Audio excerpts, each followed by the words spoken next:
Well, hello and happy Samichlaus Day. So, in Switzerland, we don't have Santa Claus coming on Christmas Eve like in some other countries. Mainly, I think North America, maybe England does that. In Switzerland and many European countries, we have Samichlaus, or he goes by different names everywhere.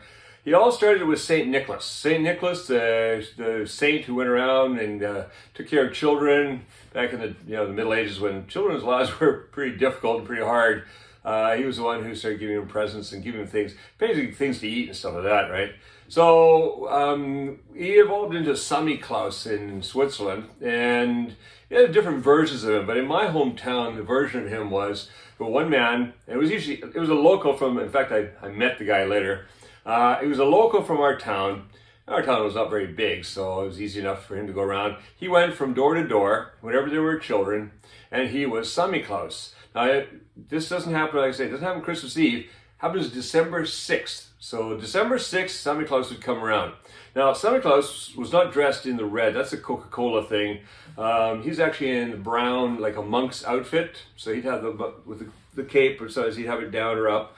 And he would come door to door. And he didn't bring big presents like, American Santa Claus does. Samichlaus brought just a few things. One, if you were a good child, then he brought you mandarin oranges, and walnuts. So, for us, it was a big treat. Mandarin oranges in Switzerland were a huge treat. Of course, now I'm used to them because I can get them anytime here, but still, they're still so delicious. And walnuts, too. Walnuts, especially back in the olden days, used to come up from Italy. It was only brought back by migrant workers. Swiss workers who went down, mercenaries, things like that, went down to Italy, would bring back the walnuts. We didn't have walnuts growing in Switzerland itself. So, walnuts and these mandarin oranges are a big treat, given to the good little boys and girls.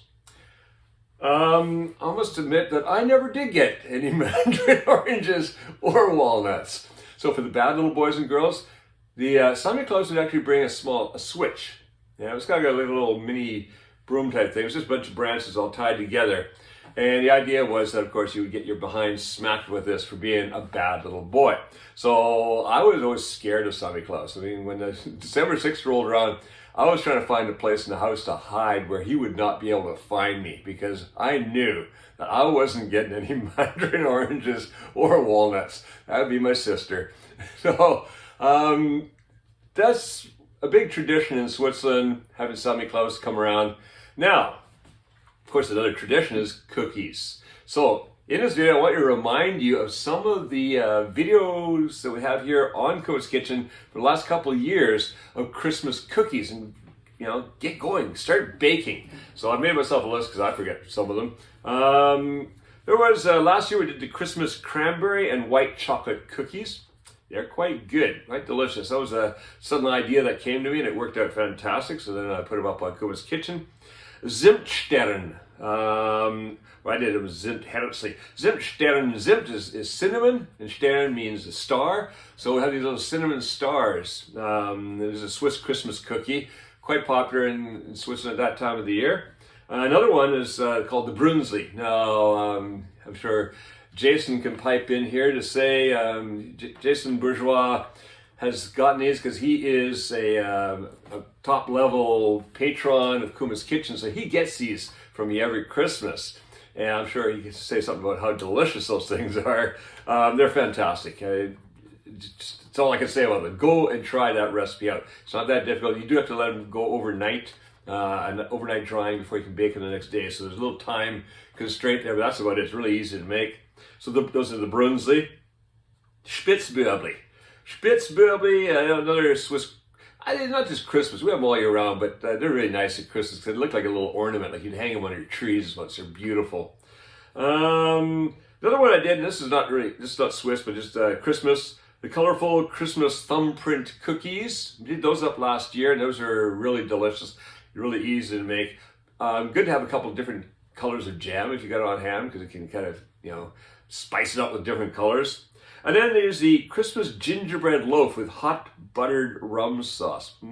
Oh, you got to make that. That's absolutely fantastic. And it's not really listed as a Christmas recipe on Kuma's Kitchen, but we do have the gingerbread mummies that I do for Halloween. But they're basically a gingerbread man. So just decorate them differently. I'll put that down there too for you. So if you go look underneath the video here, you can see the links to all those different videos. So you can start making yourself some delicious Christmas cookies. Now I got a question. Does anybody want to see how to make a gingerbread house? Because I'd like to do that a little bit pre-Christmas. I mean, you probably have to do that, shoot it this week and have it ready for you next Monday, or at least at the latest the Monday after that.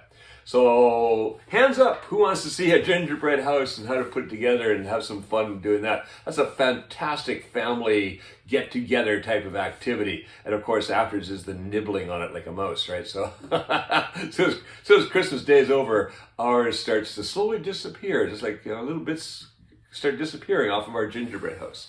So that's it. Happy Samichlaus Day. Hope he brings you some mandarin oranges and walnuts. See you.